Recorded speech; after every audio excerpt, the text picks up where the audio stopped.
రామోజీఫిల్డ్ university మంచి భవిష్యత్తు కోసం తెలుగు విద్యార్థులు ఇష్టపడే యూనివర్సిటీ. ఒక ఫోక్ సాంగ్ ఇండస్ట్రీలోనే హైయెస్ట్ వ్యూస్తో కూడా మరి ముందుకెళ్తున్న సాంగ్ ఇది. మరి ఆ సాంగ్లో యాక్ట్ చేసిన యాక్టింగే కాదు, మరి పాడిన అండ్ లిరిక్స్ రాసిన రామ్ రాథోడ్ ఇప్పుడు మనతో పట్టున్నాడు. మరి అయితే లేట్ చేయకుండా ఆ పాట పాడిచ్చేసుకుందాం, వీలైతే ఆట కూడా ఆడిచ్చేద్దాం.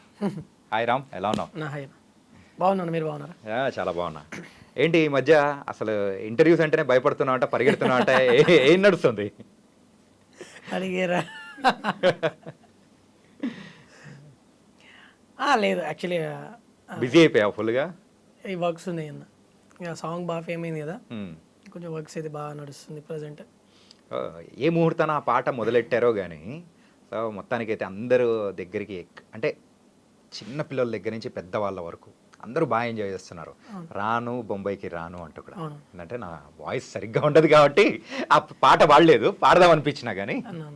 ఓకే, తగు పాటతో మొదలెడతావా? యా, తప్పకుండా. అద్దాల మేడలున్నాయే, మేడల్లా మంచి సీరలున్నాయే, సీరంచు రైకలున్నాయే, కొనిపిత్తా నాతో బొంబాయి రాయే, రాను నే రాను, రాను బొంబాయికి రాను, రాను బొంబాయికి రాను, రాను బొంబాయికి రాను, రాను బొంబాయికి రాను.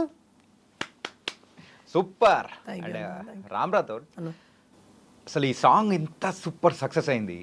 అండ్ ఎక్కడైనా కానీ పల్లెటూర్లలో ఆటోల వాళ్ళ దగ్గర నుంచి మరి ట్రాక్టర్లో మరి వెళ్తున్న కూలి అన్న వాళ్ళ దగ్గర నుంచి అందరూ పెట్టుకొని మస్తు ఎంజాయ్ చేస్తున్నారు. ఎలా అనిపిస్తుంది అసలు ఇంత సక్సెస్ అవడం? చాలా హ్యాపీగా ఉందన్న. అంటే నేను రీల్స్ చూస్తున్నా, ఆ రీల్స్లలో దాదాపు మన ఇండియాలో ఉన్న పల్లెటూరు నుంచి అమెరికాలో ఉన్న వాళ్ళు కూడా నా పాటకి డాన్స్ చేస్తున్నందుకు నిజంగా నాకైతే చాలా హ్యాపీగా ఉంది అండ్ ప్రౌడ్గా కూడా అనిపిస్తుంది. ఎందుకంటే మన తెలుగు పాట ప్రపంచ స్థాయిలో నిజంగా ఒక ఉర్రూతు లోపిస్తుంది. అసలు నిజంగా నాకైతే చాలా హ్యాపీగా ఉంది.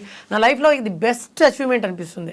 ఓకే, కానీ ఈ సాంగ్ మరి షూట్ చేస్తున్నప్పుడు కానీ సో ఇంత సక్సెస్ అవుతుందని కూడా ఎవరు ఊహించరు, కానీ అంతకు మించిన సక్సెస్ అనేది కూడా వచ్చింది.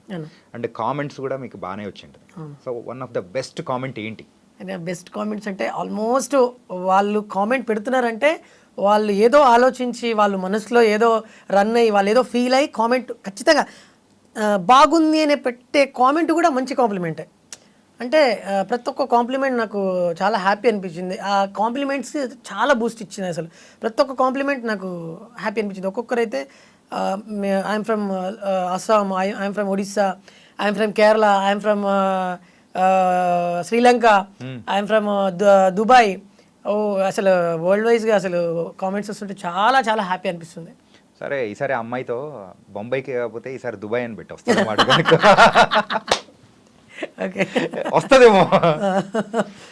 ఓకే, సాంగ్ అయితే సూపర్ ఉందప్ప. దీనికంటే ముందు ఒకసారి అబ్జర్వ్ చేసుకుంటే ఓ చిన్న రాములమ్మ అని చెప్పేసి ఆ సాంగ్ కూడా సూపర్ సక్సెస్ అయింది. అంటే అది కూడా మిలియన్ వ్యూస్ అనేది కూడా కొడుతూ ఉంది. అసలు ఫోక్ ఇండస్ట్రీలోకి రావాలని ఎలా అనిపించింది? అంటే నాకు చిన్నప్పటి నుంచి డ్రీమ్ అన్న, అంటే నేను ఒక ఆర్టిస్ట్ అవ్వాలి, మంచి డాన్సర్ అవ్వాలి, లేదా అంటే నేను అవ్వాలి అని అనుకున్నా. బట్ నా డెస్టినీ ఎటు వెళ్తుందో నాకే తెలియదు. కట్ చేస్తే ఏదన్నా షోలో చేయడము లేదా డీలో చేయాలని చిన్న డ్రీమ్ ఉండే. డాన్స్ సంగతులు అయితే అది సంథింగ్ డిఫరెంట్. కాకపోతే ప్రోగ్రామ్స్లో పార్టిసిపేట్ చేయడము, ఒక డాన్సర్గా ఉండడం వేరు. కానీ ఫోక్ ఇండస్ట్రీలోకి వచ్చి ఇందులోనే ఎక్కువగా సక్సెస్ అనేది కూడా నువ్వు చూస్తూ ఉంటే ఎలా అనిపిస్తుంది? అదే అయితే అలా అనుకున్నా.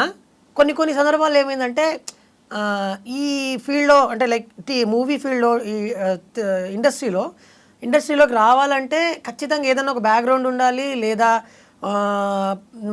ఏదన్నా ఒకటి ఖచ్చితంగా ఉండాల్సిందే. అప్పుడే మనల్ని గుర్తిస్తారు. లేదు అంటే సెకండ్ ఆప్షన్ ఏంటంటే చాలామంది సోషల్ మీడియా ద్వారా బాగా ఫేమ్ అయ్యారు. సో నాకు చాలామంది ఇన్స్పైర్ అయ్యారు నిజంగా. లైక్ మన షణ్ముఖ్ కానివ్వండి, తర్వాత బిత్రి సతన్న కానివ్వండి, తర్వాత చాలామంది సోషల్ మీడియాలో వీళ్ళు బాగా ఫేమ్ అయ్యారు. అరే వీళ్ళు ఫేమ్ అయిన తర్వాత ఆటోమేటిక్ ఇండస్ట్రీ ఇన్వైట్ చేస్తుంది కదా వీళ్ళని. సో మనం ఎందుకు చేయకూడదు అట్లా అని చెప్పేసి ఫోక్ ఇండస్ట్రీకి అలా అడుగు ఫోక్ పెట్టాను. అంతే అలా అడుగుపెట్టిన. ఎన్ని సంవత్సరాలు అయింది ఈ సాంగ్స్ ఇలా చేసుకుంటూ ఫోక్ సాంగ్స్ చేసుకుంటూ? ఆఫ్టర్ లాక్డౌన్ ఆఫ్టర్ లాక్డౌన్ అంటే ఒక 3-4 ఇయర్స్ అనుకోవచ్చా? అంతేనా. ఓకే. సో ఈ 3-4 ఇయర్స్లో ఇప్పటివరకు ఎన్ని సాంగ్స్ చేసావు? సాంగ్స్ అయితే నేను మేబీ ఒక 100 పాడి ఉంటానా, 100 దగ్గరలో పాడడం. మరి కొరియోగ్రఫీగా చేసుకోవడం కానీ, సో అందులో నువ్వు యాక్ట్ చేయడం కానీ?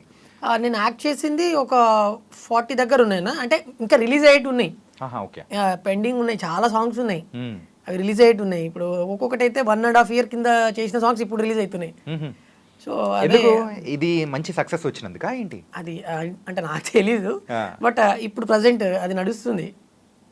ఓకే. అండ్ సో ఇప్పుడైతే కంప్లీట్గా సో యువర్ డెస్టినీ అనేది డిఫరెంట్గా ఉంది. ఓకే. సో అసలు ఊహించుకున్నావా ఇలా ఇంత దూరం వస్తానని చెప్పేసి? అలా అంటే అన్న అసలు ఎక్స్పెక్ట్ చేయలేదు నిజంగా. మనం 100% మనం ఎఫర్ట్ పెడతాం. ఇప్పుడు ఏదైనా ఒక బిజినెస్ అవ్వండి, బిజినెస్ కానీ ఇంకేదైనా ఏ ఫీల్డ్లోనైనా మనం 100% ఎఫర్ట్ పెడతాం. మన ఫలితం అయితే ఆశించకూడదు. సో నేను అలాగే ఉన్నా. నా చిన్న రాములమ్మ విషయంలో కానివ్వండి, తర్వాత ఈ సాంగ్స్ అన్నిట్లో నేను అన్ని సాంగ్స్ 100% ఎఫర్ట్ పెట్టా. రిజల్ట్ ఆలోచించలేదు ఎప్పుడు, బట్ ఆ రిజల్ట్ అనేది ఆటోమేటిక్గా నాకు అచీవ్ అవుతుంది. కానీ అది మామూలు అచీవ్మెంట్ కాదు. కానీ యాజ్ ఎ సింగర్గా అండ్ ఒక డాన్సర్గా కానీ ఇవన్నీ చేస్తున్నావు, కానీ లిరిసిస్ట్ అనేది ఎక్కడి నుంచి వచ్చింది అసలు? అది ఏంటంటే అది ఉండాలి, ఏంటంటే మినిమమ్ ఆ నాలెడ్జ్ కానీ అది కంప్లీట్ డిఫరెంట్ ఉండాలి. సో అది ఎట్లా వచ్చిందా అనిపించింది? గాడ్స్ గిఫ్ట్ అంతేనా? అదొకటి. తర్వాత చిన్నప్పుడు ఒక స్కూల్ ఫంక్షన్లో వివేకానంద స్కూల్ అని మా భూత్పూర్ విలేజ్లో, అదే మెయిన్గా ఒకప్పుడు నేను నా చిన్నతనంలో, నేను నాకు 7-8 years ఉన్నప్పుడు, అంటే ఇప్పుడు కూడా ఉంది, బట్ ఆ స్కూల్కి నరసింహ సార్ అని ఉంటాడు, ఆయన విలేకరే. ఆయనకి చాలామంది, చిరంజీవి సార్ కూడా తెలుసు. సో ఈయన పెద్ద పెద్ద వాళ్ళని ఇన్వైట్ చేస్తుండే గెస్ట్లుగా. సో నేను వెళ్ళినప్పుడు గోరింటి వెంకన్న సార్ వచ్చాడు అక్కడికి. వచ్చినప్పుడు సంతా మా ఊరి సంతా అని సాంగ్ పాడిండు. నేను ఎక్కడో క్రౌడ్లో ఎక్కడో మూలలో ఉన్నా, ఆ పాటలు పాడుతున్నాడు. ఆయన ఎంటర్టైన్ చేస్తుంటే ఇంతమంది జనాలు అట్లా కూర్చొని చూస్తున్నారు, చప్పట్లు కొడుతున్నారు, ఇంత ఎంటర్టైన్ అవుతున్నారు. ఆయన అరే అమ్మ అసలు మనం ఎందుకు చేయకూడదు, ఇట్లా మనం ఎందుకు కాకూడదు, ఆ స్టేజ్కి మనం ఎందుకు వెళ్ళకూడదు అని ఆ చిన్నప్పుడే కొంచెం అలా ఊహించుకుంటుండే.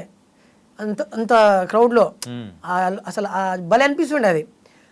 ఆయన మాట చెప్పిండు, పాట రాయడం చాలా ఈజీ అన్నాడు. అట్లెట్లా, ఓకే, ఎలా అసలు ఎలా సాధ్యమవుతుంది అని చెప్పేసి ఆలోచించిన.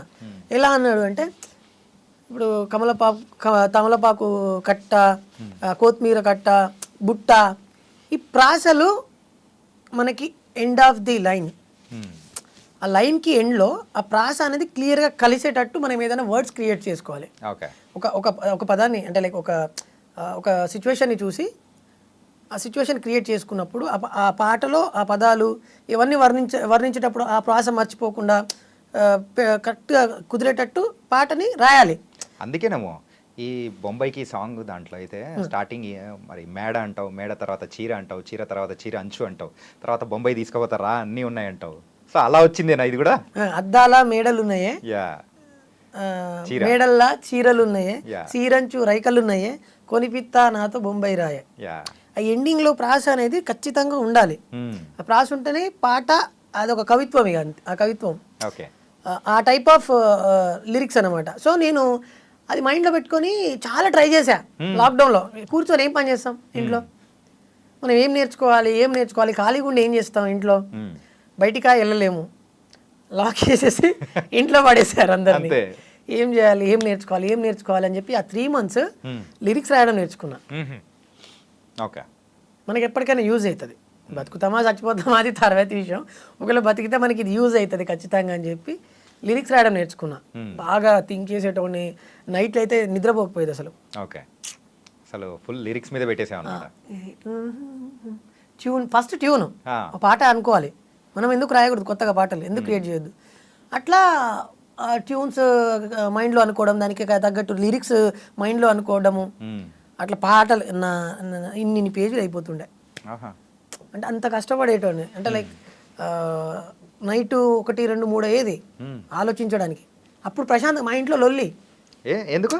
అంటే మా ఈ పెద్ద ఫ్యామిలీ మాది, ఆహా. పిల్లలు అంతా మా పెద్ద ఎంతమంది ఫ్యామిలీ. ఉంటారు? మేము 5 మంది మా పేరెంట్స్కి, అందరికి పెళ్ళిళ్ళు అయిపోయినాయి. లాక్డౌన్లో చిన్నపిల్లలు ఇంక అంతా ఇంట్లో ఎట్లుంటుంది, లొల్లి ఎట్లుంటుంది.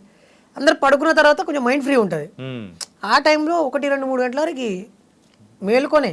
సో నీ మైండ్లో లొల్లి అప్పుడు మొదలయ్యేది. ఇంట్లో లొల్లి మొత్తం ఉదయాన్నే ఉంటే నీ మైండ్లో లొల్లి నైట్ ఉండేది. అవును.